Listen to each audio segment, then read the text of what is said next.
Doctor Baba Saheb Ambedkar open university.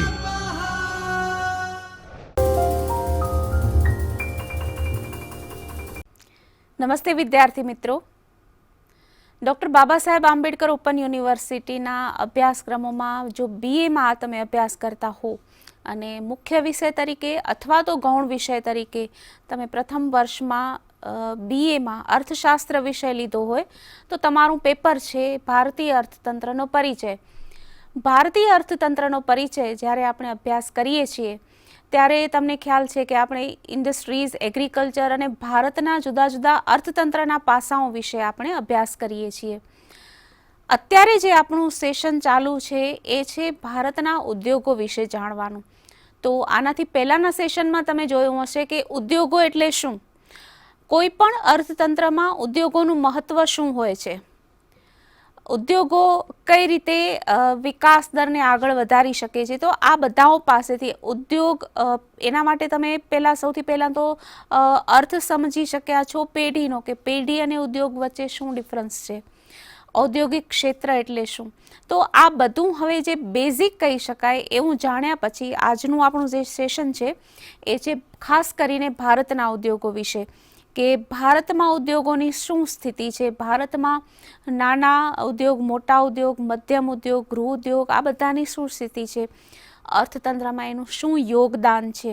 હવે કોઈ પણ ક્ષેત્રનું આપણે અર્થતંત્રમાં યોગદાન જોવા જઈએ ત્યારે આર્થિક વિકાસના જે બેઝિક મૂળભૂત પાસાઓ કહી શકાય એને ધ્યાનમાં લઈએ છીએ. દાખલા તરીકે સૌથી મુખ્ય મુદ્દો હોય છે કોઈ પણ અર્થતંત્રનો પૂર્ણ રોજગારી. હવે પૂર્ણ રોજગારી એટલે માત્ર શ્રમિકોની રોજગારી વિશે વાત નથી થતી, પણ અર્થતંત્રના ઉત્પાદનના જેટલા પણ સાધનો છે એ બધાનો ઉપયોગ થતો હોવો જોઈએ. કોઈ જગ્યાએ સારામાં સારી જમીન છે એનો ઉપયોગ નથી થતો તો એ જમીન બેરોજગાર કહેવાય છે. મશીનરી પડી છે, ખનીજો પડ્યા છે, પણ જો એનો ઉપયોગ નથી થતો, એનો ઉત્પાદનની પ્રક્રિયામાં એનું રોકાણ નથી થતું તો એ વસ્તુઓ બેરોજગાર પડી છે એવું કહેવાય છે. એટલે અર્થતંત્રમાં જ્યારે આપણે વાત કરીએ છીએ રોજગારીની, તો રોજગારી એટલે માત્ર શ્રમિકો સાથે જોડાયેલી બાબત આમ તો છે તેમ છતાં નથી. શ્રમિકો સાથે જે જોડાયેલી બાબત નથી તેમ છતાં આપણે જ્યારે એનો ઉપયોગ કરીએ છીએ ત્યારે ઉત્પાદનના બધા સાધનોનો મહત્તમ ઉપયોગ એ રીતે આપણે વાત કરીએ છીએ. ઉપરાંત જો આ રીતે આપણે ઉત્પાદનના બધા સાધનો વાપરવાનું, ઉપયોગમાં લેવાનું, રોકાણ કરવાનું આપણે કન્ટિન્યુ રાખીએ તો દેશની આવકમાં વધારો થતો હોવો જોઈએ. ક્યારેક આપણને એમ લાગે છે કે ઉત્પાદનના બધા સાધનો વપરાયેલા છે છતાં વિકાસનો દર કેમ નીચો છે અથવા તો વિકાસ કેમ નથી થતો. તો આ બધી બાબતોનો આપણે જવાબ અર્થતંત્રમાં લેવાનો હોય છે. પછી એગ્રીકલ્ચર સેક્ટર હોય, ઇન્ડસ્ટ્રી હોય, સર્વિસ સેક્ટર હોય, આર્થિક નીતિઓ હોય, કોઈ પણ ક્ષેત્ર હોય, શિક્ષણ અને સ્વાસ્થ્ય હોય. તો ભારતમાં ઉદ્યોગો અથવા તો ભારતનું ઔદ્યોગિક ક્ષેત્ર એનો બીજો ભાગ આજે આપણે જે તમારા અભ્યાસક્રમમાં 8મું એકમ બને છે એ આપણે જોવાના છીએ. આપણે આગળ વધીએ તો આ એકમમાં તમે શું અભ્યાસ કરવાના છો? બે મુખ્ય મુદ્દાઓમાં છે કે ભારતમાં ઉદ્યોગોની સ્થિતિ શું છે, ઉપરાંત ભારત સરકારની પરિચયાત્મક ઔદ્યોગિક નીતિનો પરિચય અપાશે તમને કે ભારત સરકારની ઔદ્યોગિક નીતિ શું છે. હવે આ બધામાં ઉદ્યોગોની સ્થિતિ વિશે તો તમે સરસ રીતે, આજકાલ તો ટેકનોલોજીકલ વિકાસ જેટલો થયો છે એ સૌથી વધારે મદદરૂપ છે કે આપણને માહિતી અને જ્ઞાન તરત મળી રહે છે, તો એનામાં તમે જરૂર જોઈ શકશો. હવે આ જોઈએ આપણે ઉદ્દેશો, કે ભારત એ એકમના ઉદ્દેશો છે કે આ એકમ અથવા તો ભારતના ઉદ્યોગોનું ક્ષેત્ર જાણવાના ઉદ્દેશો શું છે. તો કે ભારતીય અર્થતંત્રમાં તમે જ્યારે આ એકમનો અભ્યાસ કરી લેશો ત્યારે ઉદ્યોગોનું મહત્ત્વ નોંધી શકશો, ભારતમાં ઉદ્યોગોની સ્થિતિની જાણકારી મેળવી શકશો, ભારત સરકારની ઔદ્યોગિક નીતિ વિશેની જાણકારી પણ મેળવી શકશો. જે પરિચયાત્મક આપણે છે કે ઔદ્યોગિક નીતિ એટલે શું, એ હંમેશા આપણે નીતિ વિષયક પગલાં છે આ બધા શબ્દોથી આપણે બહુ વારંવાર આપણા કાનમાં પડતા હોય છે, આપણે વાંચતા હોઈએ છીએ, સાંભળતા હોઈએ છીએ. તો નીતિ એટલે શું, ઔદ્યોગિક નીતિ વિશે આપણે અભ્યાસ કરવાના છીએ. આના પહેલાં આપણે શું જોયું તો કે ઉદ્યોગો એટલે શું, ઔદ્યોગિક ક્ષેત્ર એટલે શું અને અર્થતંત્રમાં ઉદ્યોગોનું શું મહત્વ છે, આ 3 બાબતો આપણે આના પહેલાંના સેશનમાં જોયેલી હતી. હવે આગળ આ સેશનમાં આપણે શું કરવાના છીએ તો ભારતના ઉદ્યોગો વિશે આપણે જાણવાના છીએ.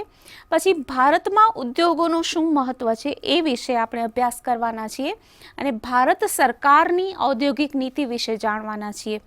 હવે અત્યારની સ્થિતિ એવી છે કે કોઈ પણ દેશ, કોઈ પણ સામ્રાજ્ય અથવા તો કોઈ પણ એક રાજકીય સંસ્થા એ પ્રજાકીય અથવા તો આર્થિક બાબતોથી અલિપ્ત નથી રહેલી હોતી. કારણ કે આ સરકાર હવે માત્ર પોલીસ રાજ્ય નથી, આર્થિક બાબતોમાં એ ધ્યાન આપે છે, લોકોની જ સરકાર છે. એટલા માટે કોઈ પણ પ્રદેશની સરકાર હોય પોતાની નીતિઓ જાહેર કરે છે, જેનો અભ્યાસ આપણે કરવાનો રહ્યો. હવે આપણે જે સેશન આમાં જોવાના છીએ એ છે મેજર ઇન્ડસ્ટ્રીઝ. ભારતમાં મુખ્ય ઉદ્યોગો કયા છે. હવે મેજર ઇન્ડસ્ટ્રીઝ એટલે એવું જરૂરી નહીં કે જેમાં અબજોનું રોકાણ થયેલું હોય એને આપણે મેજર ઇન્ડસ્ટ્રીઝ કહીએ. મેજર ઇન્ડસ્ટ્રી એટલે કે મુખ્ય ઉદ્યોગો જેને આપણે ઇગ્નોર ન કરી શકીએ. દાખલા તરીકે હસ્તકળાના ઉદ્યોગો છે. હવે હસ્તકળાના ઉદ્યોગો એ મેજર ઇન્ડસ્ટ્રી એટલા માટે કહેવાય કે ભલે તે નાના પાયા પર નાના રોકાણથી થતા હોય પણ એ મુખ્ય રોજગારીમાં મહત્વનો ભાગ ભજવે છે, આર્થિક વિકાસમાં અથવા તો જીડીપીમાં મહત્વનો ભાગ ભજવે, નિકાસમાં મહત્વનો ભાગ ભજવે, તો આ એને મુખ્ય ઇન્ડસ્ટ્રીઝ કહી શકાય. પરફોર્મન્સ ઓફ ઇન્ડસ્ટ્રીઝ એટલે કે ઔદ્યોગિક વિકાસ કેવો થયો છે. ભારત સરકાર જે પોતાની નીતિઓ જાહેર કરે છે, પ્રજા એમાં પોતાના અડાપ્ટેશન એટલે અનુકૂલન સાધે છે. સરકારની નીતિઓ અને પ્રજાના પોતાના અમુક વ્યક્તિગત ધ્યેયો હોય નફાના, એ બધાના આધારે કઈ રીતે આર્થિક વિકાસ થાય છે, પરફોર્મન્સ કેવું છે, જીડીપીમાં કેટલો શેર છે, હિસ્સો, share in employment, growth rate of industry sector, એ બધું આપણે આ અભ્યાસમાં આ સેશનમાં આપણે જોવાના છીએ. હવે મેજર ઇન્ડસ્ટ્રીઝ જો ભારતમાં કઈ કઈ છે એ જોવાનું હોય તો આપણે ભારતની મેજર ઇન્ડસ્ટ્રીઝ ઉપર એક એની જેવું વેબસાઇટની લિંક આપેલી છે. વેબસાઇટની લિંક આપવાનો હેતુ એ છે કે તમે લોકો પણ ટેકનોલોજીનો સારો ઉપયોગ કરો, મહત્તમ ઉપયોગ કરો અને અત્યારે દરેક માહિતી આપણને મળી શકે એમ છે, પણ એ ખાસ જોવાનું કે એ ઓથેન્ટિક સોર્સ હોય. હવે આ જે વેબસાઇટ છે ઇન્ડિયા બ્રાન્ડ ઇક્વિટી ફાઉન્ડેશનની વેબસાઇટ ઉપરથી આપણે એક્ઝામ્પલ લઈએ છીએ. એમાં ઇન્ડસ્ટ્રીઝના આપણને ડિવિઝન બતાવેલા છે. એના ઉપર અલગ અલગ આપણને એક એક ઇન્ડસ્ટ્રી વિશે માહિતી મળી શકે, પણ અત્યારે આપણો એક ઇન્ડસ્ટ્રી વિશે માહિતી મેળવવાનો હેતુ નથી, પણ ભારતમાં કઈ કઈ ઇન્ડસ્ટ્રીઝ અથવા તો કયા કયા ઉદ્યોગો છે એ આપણે આમાં જોઈ શકીએ છીએ. સૌથી પહેલાં જો બતાવે છે એગ્રીકલ્ચર અને ઇન્ડસ્ટ્રીઝમાં automobile industry, auto components, aviation, banking, cement industry, consumer durables, e-commerce, education and training, engineering and capital goods, આ બધી financial services, FMCG, gem and jewellery, health care, infrastructure, IT, manufacturing, media and entertainment, આ બધા તમને જુઓ છો કે ઇન્ડસ્ટ્રીઝનું list લાંબુ ને લાંબુ થતું જાય છે.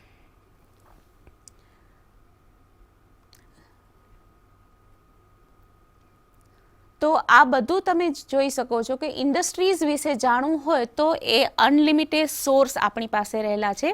તો આપણે કોઈ ગવર્મેન્ટની વેબસાઇટ આપણે જોઈએ જો એના માટેથી આપણે એની ઔદ્યોગિક નીતિ વિશે ખ્યાલ આવી શકે, એમાં શું શું ફેરફારો થઈ રહેલા છે, વિકાસ કેટલો છે, પર્ટિક્યુલર ઇન્ડસ્ટ્રીનું આમાં શું રોલ છે, બધું આપણે જાણી શકીએ છીએ.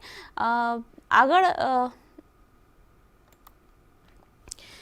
હવે એ રીતે જ્યારે આપણે ઇન્ડસ્ટ્રીઝ વિશે માહિતી મેળવીએ ત્યારે ભારતમાં હવે એનું એ જોઈએ કે આટલા બધા ઇન્ડસ્ટ્રી સેક્ટર છે અથવા તો એનું ડિવિઝન કરેલું છે કે દાખલા તરીકે ફૂડ ઇન્ડસ્ટ્રીઝ છે, ઓટોમોબાઈલ ઇન્ડસ્ટ્રી છે, એવિએશન ઇન્ડસ્ટ્રી, આ બધું તમે લોકોએ જોયું કે એમાં ઇન્ડસ્ટ્રીઝ ઘણા બધા ગ્રુપ કરેલા છે.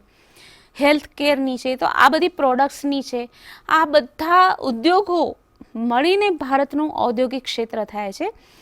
અત્યારે તો બહુ વિવિધતા આવી ગયેલી છે. પહેલાં આપણી પાસે આટલી બધી ઉદ્યોગોની વિવિધતા પણ નહોતી. હવે દાખલા તરીકે આપણે જોઈએ તો એગ્રીકલ્ચરનો વિકાસ પણ કેવી રીતે થાય, તો એગ્રીકલ્ચરનો વિકાસ પણ તો જ થાય કે જો એનું સહાયક એવો ઔદ્યોગિક ક્ષેત્રનો વિકાસ થાય. આમ કોઈ પણ ક્ષેત્રોના પારસ્પરિક વિકાસથી આર્થિક વિકાસ થઈ શકે છે. એટલે જ્યારે એક ક્ષેત્રનો અભ્યાસ કરીએ છીએ ત્યારે બીજા ક્ષેત્રનો આપણે જરૂરથી અભ્યાસ કરવાનો થાય. હવે આ જુઓ કે ભારતમાં ઔદ્યોગિક ક્ષેત્રની કામગીરી કેવી રહી છે. તો ભારતમાં જીડીપીનો કેટલો શેર છે, તો 2011-12ની કિંમતો 2011-12ની કિંમતોએ 31.46% રહ્યો છે. હવે આમાં વર્ષનું મહત્વ જોવાનું છે. જ્યારે પણ તમે કોઈ પણ જીડીપીનો કે એવો કોઈ પણ આંકડો જુઓ ત્યારે હંમેશા એ કયા વર્ષનો લેવાનો આવ્યો છે એ જોવાનું. અહીંયા આધાર વર્ષ લીધું છે કે આધાર વર્ષમાં દાખલા તરીકે કેટલો ઔદ્યોગિક વિકાસ થયો હતો એને 100 માનવામાં આવે છે, એનો 100 અંક અપાય છે. અને 2011-12થી કરીને 2019માં એનો કેટલો શેર હોઈ શકે, તો 31.46% એનો જીડીપીમાં હિસ્સો છે. અથવા તો એનું કરંટ પ્રાઇઝનો હોઈ શકે, અથવા તો એનો આધાર વર્ષ ચાલુ વર્ષ અથવા તો આધાર વર્ષના આધારે હોઈ શકે. આ આધાર વર્ષ ઉપર આધારિત છે 2011-12માં. હવે તેવી જ રીતે 2019માં હંમેશા જ્યારે આપણે પર્સન્ટેજ લખીએ ત્યારે એ કયા વર્ષના આધારે છે, એને કયા વર્ષની ગણતરી છે જોવું જોઈએ. જેમ અહીંયા લખેલું છે કે ઔદ્યોગિક ક્ષેત્રનો વિકાસ દર 4.3% છે. અહીંયા માઇનસની નિશાની નથી, પણ 4.3% એવું કરેલું છે. તો 2019 એનું પાયાનું વર્ષ છે. 2019માં વિકાસ દર 4.3% હતો. એ આપણે ખાસ અહીંયા ધ્યાનમાં રાખવાનું છે. અને તેવી જ રીતે અહીંયા પણ ઉલ્લેખ હોવો જોઈએ કે 25% 2019માં એનો 25%નો હિસ્સો હતો. તો ભારતમાં તમે જીડીપી જુઓ, રોજગારી જુઓ કે ઉદ્યોગોનો પોતાનો વિકાસ દર જુઓ, એ તમે આ રીતે ફિગર્સ મેળવી શકશો. હવે આ રીતે જ્યારે આપણે જોઈએ છીએ ત્યારે તમે ઘણી વખત અર્થતંત્રમાં વિકાસ દર વિશે સાંભળ્યું હશે કે અર્થતંત્રનો, ભારતનું અર્થતંત્ર અત્યારે સિચ્યુએશન એટલી બધી ફેવરેબલ છે કે વિશ્વના કોઈ પણ દેશોનું અર્થતંત્ર જે ઝડપે નથી વિકસતું એનાથી અનેક ગણી ઝડપે ભારતનું અર્થતંત્ર વિકસી રહ્યું છે. 7% કે 8%નો જે વૃદ્ધિ દર છે એ ઘણો જ સારો કહી શકાય. તમે બીજા બધા વિકસિત દેશોનો જે વૃદ્ધિ દર જુઓ તો 2% છે, 2.5% છે, 3% છે. તો આ બધા કરતાં 8%નો જે વિકાસ દર કહીએ એ આપણો ઘણો સારો કહી શકાય. તો પછી આપણને પ્રશ્ન પણ થાય કે અહીંયા પછી ઔદ્યોગિક ક્ષેત્રનો વિકાસ દર કેમ 4.3% કહે છે. પણ અર્થતંત્રમાં માત્ર ઉદ્યોગો નથી હોતા. અર્થતંત્રમાં એગ્રીકલ્ચર સેક્ટર હોય છે, ઇન્ડસ્ટ્રી સેક્ટર પણ હોય છે, અને તમને ખ્યાલ છે કે સેવા ક્ષેત્ર પણ હોય છે.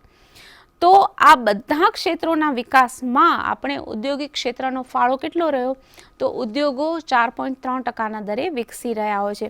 હવે આમાં ઘણા બધા પરિબળો અસર કરતા હોય છે કે ઉદ્યોગોના વિકાસમાં માંગમાં પરિવર્તન થાય, કુદરતી ફેરફારો થાય, પ્રાકૃતિક તમે જુઓ છો કે ઘણા બધા પ્રાકૃતિક આપત્તિઓ આવે એના કારણે વિકાસ દર પર અસર પડે, કર વ્યવસ્થાને કારણે અસર પડતી હોય, આંતરરાષ્ટ્રીય પરિબળોને કારણે અસર પડતી હોય, ઉર્જા મોંઘી થાય, ઉર્જાના સ્ત્રોત ઇલેક્ટ્રિસિટી છે, ખનિજ તેલો છે, તો એના કારણે પણ ગ્રોથ રેટ પર અસર થતી હોય છે. શ્રમિકના સંબંધો છે એટલે કે મજૂર માલિકોના સંબંધો છે એના ઉપર પણ ગ્રોથ રેટની અસર થતી હોય છે. તો આ ઘણા બધા કારણો છે કે જેને કારણે ઔદ્યોગિક વિકાસ પર અસર થાય છે. તો 2019માં જ્યાં પાયાનું વર્ષ આપણે 2011-12 લઈએ એ સમયે જીડીપીમાં 31.46%નો દર હતો, એમ્પ્લોયમેન્ટમાં 25%નો દર હતો અને ગ્રોથ રેટ 4.3% રહ્યો.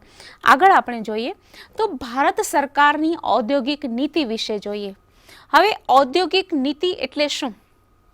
નીતિ એટલે અર્થતંત્રના ઉદ્યોગોના વિકાસને સત્તાવાર વ્યૂહાત્મક પ્રોત્સાહન આપવાનો પ્રયાસ. હવે જ્યારે કોઈ પણ સરકાર કોઈ પગલાં જાહેર કરે એનો મતલબ શું થાય છે કે સરકારને જે તે પર્ટિક્યુલર બાબતમાં આ પ્રકારનો રસ છે.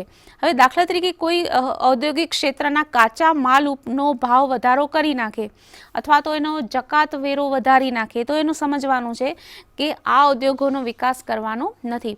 પણ જ્યારે સરકાર કોઈ પ્રોત્સાહક પગલાં ભરે છે તો એનો મતલબ થાય છે કે સરકારને એ બાબતના વિકાસમાં રસ છે.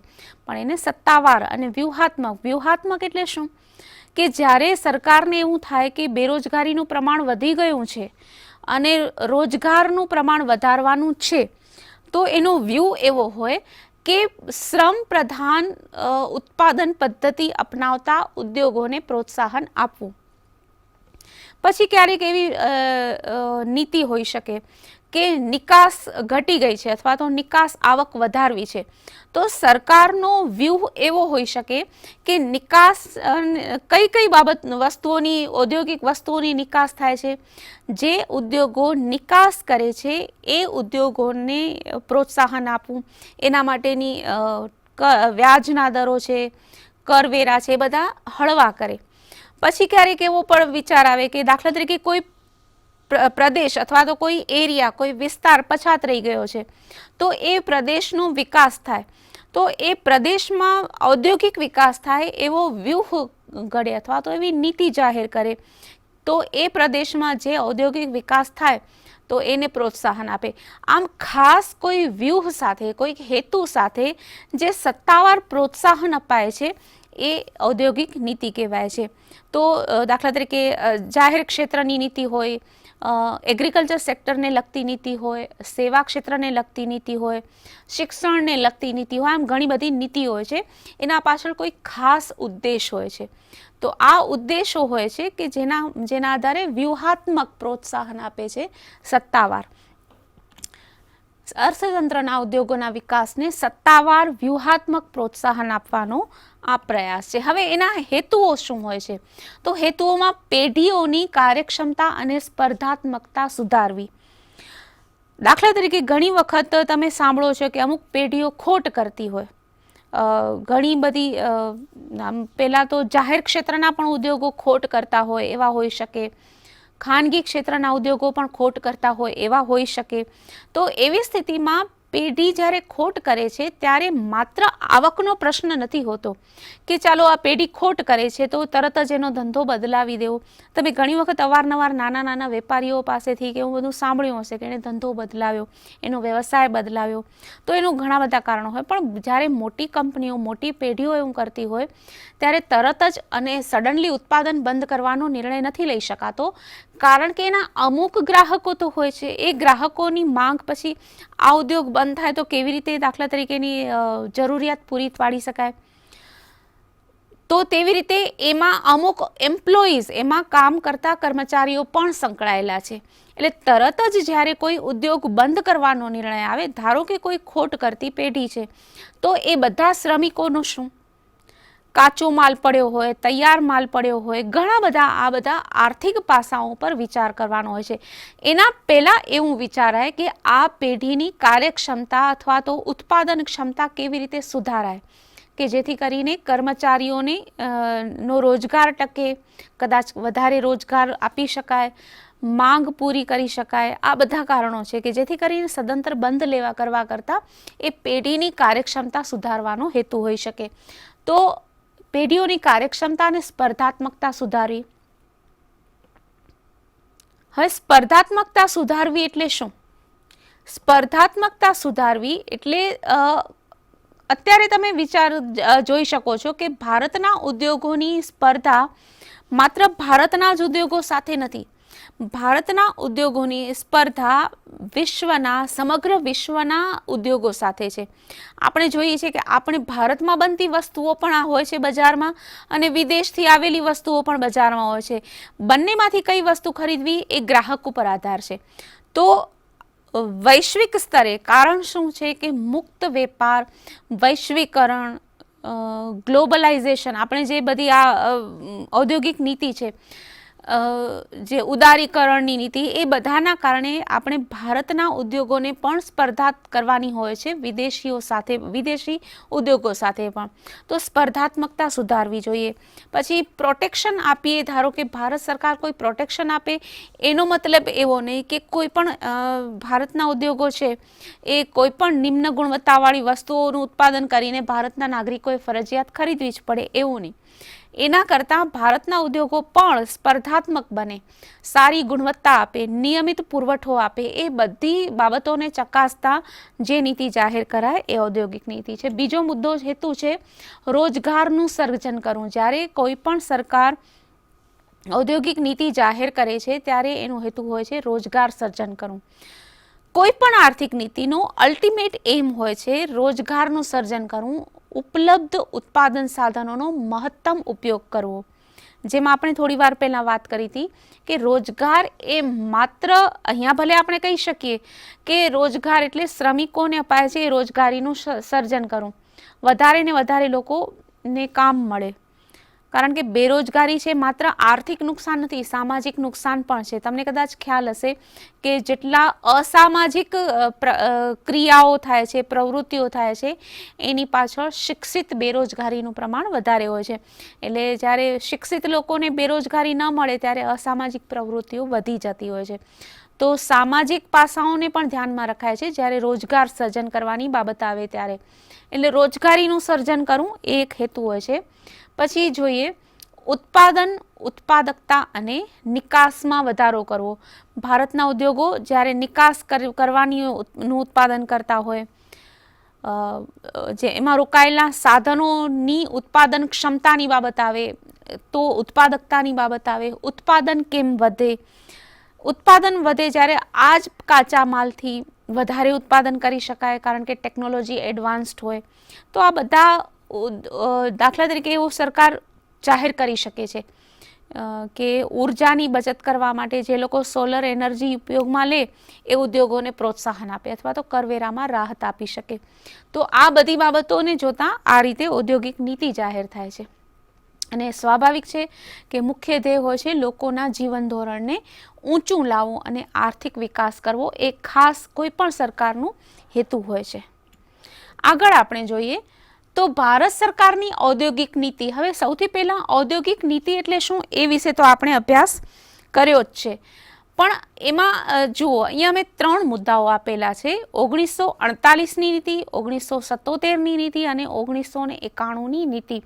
આ 3 છે એ માઇલસ્ટોન કહી શકાય, ભારતીય અર્થતંત્ર અને રાજતંત્રના માઇલસ્ટોન કહી શકાય, કારણ કે એ 3 એમાં બાકીના સમયમાં જે વચ્ચે વચ્ચે ઔદ્યોગિક નીતિ જાહેર નથી થઈ અથવા તો બની જ નથી એવું નથી, પણ એ બહુ નાના નાના અને થોડા થોડા ફેરફારો છે.